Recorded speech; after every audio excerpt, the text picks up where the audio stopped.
Hello everyone, আমি makeup artist Taslima. তো চলে এলাম আমারও একটি নতুন ব্রাইডাল ব্লগ নিয়ে। তোমরা দেখো, তোমাদের পছন্দ কেমন লাগলো সেটি অবশ্যই কমেন্ট করে জানাবে। তো জায়গাটি ছিল বাঙাল বাড়ি রোডিপুর, আর ডেটটি ছিল 20 মে। আমি হেমতাবাদ দিয়ে যাচ্ছিলাম। অবশ্য আমাদের বাঙাল বাড়ির মধ্যেও যাওয়া যায়, কিন্তু আমি সেদিন প্রচুর বৃষ্টির কারণে আমি আমাদের হেমতাবাদ দিয়ে যাচ্ছিলাম। হেমতাবাদ দিয়ে আর কমলাবাড়ি হাট দিয়ে যাচ্ছিলাম। ব্রাইডের বাইরের লোকেশনে গিয়ে দেখি যে তার কোনো কিছুই কমপ্লিট হয়নি। আমি অনেকক্ষণ ধরে প্রায় 1 ঘন্টা ওয়েট করেছিলাম তার জন্য।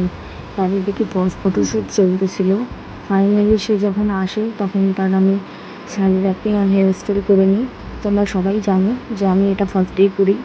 তারপরে তার ফেসের প্রিপারেশন করলাম, ক্লিন করলাম সব কিছুই। তোমরা দেখো কেমন লাগলো তোমাদের। মেকআপটার সে যে প্যাকেজটি নিয়েছিল সেটা ছিল ওয়াটারপ্রুফ, HD ওয়াটারপ্রুফ মেকআপ। তোমাদের অবশ্যই তোমরা জানাবে যে তোমাদের কেমন লাগলো এই তার লুকটি। আর তোমরা হয়তো আমার এই ব্রাইডকে আগে থেকেই চেনো, যেহেতু এর মোহরের এই লুকটা আমি একবার করেছি অলরেডি।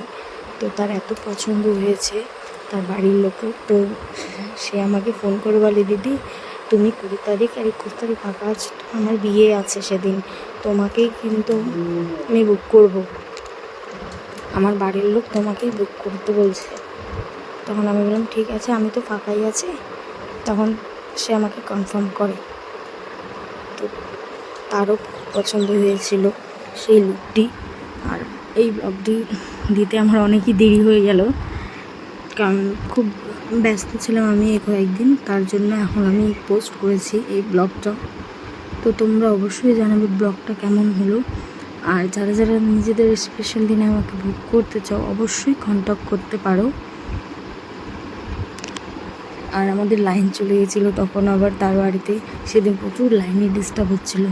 ওভাবেই ফোনের ফ্ল্যাশ জ্বালিয়ে খুব কষ্ট করে তাকে সাজানো হয়েছিল। তো তোমরা জানাইও কেমন লাগলো, অবশ্যই কমেন্ট করবে। নেক্সট আরও নতুন নতুন ব্লগ এবং ভিডিও শেয়ার করব। আর এর ফুল মেকআপের টিউটোরিয়ালটা যদি তোমরা দেখতে চাও তাহলে অবশ্যই কমেন্ট করে জানাবে। টাটা, আজকের মতো এখানে।